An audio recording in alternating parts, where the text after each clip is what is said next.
Trying to figure out what happened to Shanquella Robinson.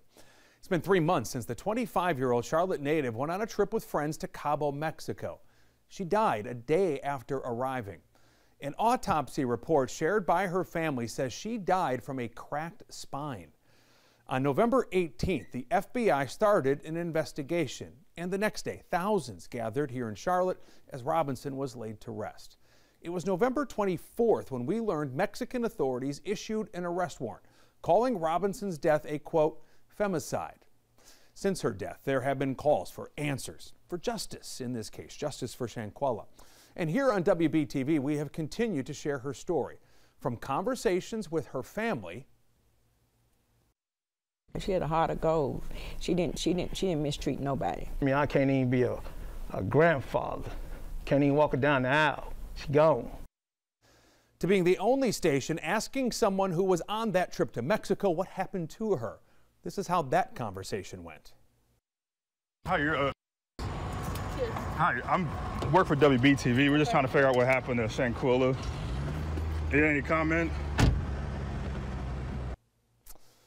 No comment. Last night, our Brandon Hamilton shared the story of how Shanquella was a student at West Charlotte High School, and above all else, how great of a friend she was. Here's some of his report. 2.0 or higher GPA. A cheerful smile. Teachers, if you have any... An infectious laugh. You said academy. She lived. She lived. That, Kayla Mitchell says, was Shanquella Robinson. She was just full of energy, just full of love. This video made public for the first time. Robinson and Mitchell doing what they loved at West Charlotte High School. Talk about you and Shanquella's relationship. When did y'all first meet? So we first met our freshman year at West Charlotte. We started in the IB program. And we instantly connected through our love in fashion. We love to dress up. We put our finest on every day. Recalling those moments brings a smile, which is why Mitchell says hearing of Robinson's death shocked her. I just couldn't believe someone would be capable of doing something like this, and not only to her, like, it was just crazy because I was actually, watching her story, like seeing that she's enjoying her time. So it's just like, how did it just go left? She was so young. She had so much more life to live.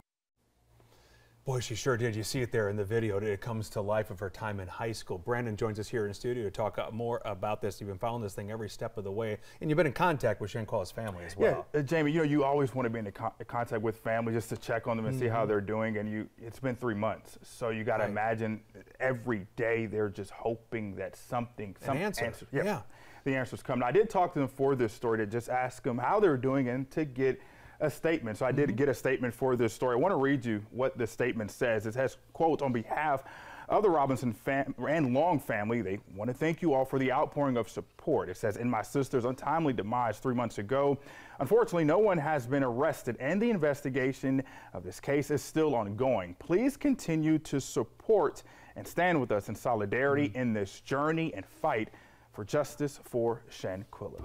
Those parents, I just cannot imagine what they're going through on a daily basis. So, as mentioned, no one's been arrested in this case, right? But Mexican authorities have put out an arrest warrant. Where does that stand? So, just a few days ago, the Mexican authorities had a press conference updating us on exactly that. So, they have issued this arrest warrant, but we know that's a different country. Yeah. So, what they're hoping to do now is have this extradition process, which, again, they've reiterated that they have done everything on their side. Now, again, this is Mexican authorities, not the U.S. authorities. So we do know in this process, they've identified one person that they've called a direct assailant. It's one person that they believe is responsible for Shanquella's death. So it takes time. Yeah, and it's complicated, as you mentioned, because you're dealing with a couple of different countries.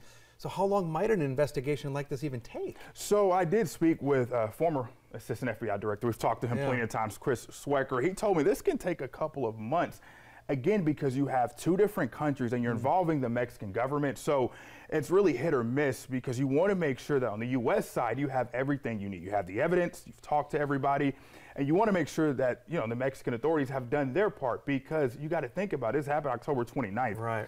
We didn't know about this until 2-3 weeks later. So that time, that gap So from the American side, that's why it could take months. And then you add the court system in. Yeah, it gets tricky. Tell us more about the FBI. You were talking about former FBI agent Yep. you were talking to. What about current FBI? What are they saying? Where does this stand as far as they can tell? So the FBI, they have their own independent investigation from the Mexican authorities. And I did talk with the FBI for this story, and they told me that their investigation is still ongoing. And they also acknowledged for the first time that they're working with the Department of Justice. So that's big. And the FBI spokesperson, Shelley Lynch, she also told me that, they understand that this is difficult for not only Shanquella's family, but the community. And then on top of that, you have all these American agencies involved. Also talked to the State Department, but they directed me to Mexico and Mexican authorities on an update on that. But as far as the FBI, that investigation is still ongoing. They have to get it right. They want to make sure they have the case buttoned up before they move, I imagine. Yep. Brandon Hamilton's done terrific reporting. I know you're going to keep us updated Yes, sir. throughout all of this, and you can find all of his coverage on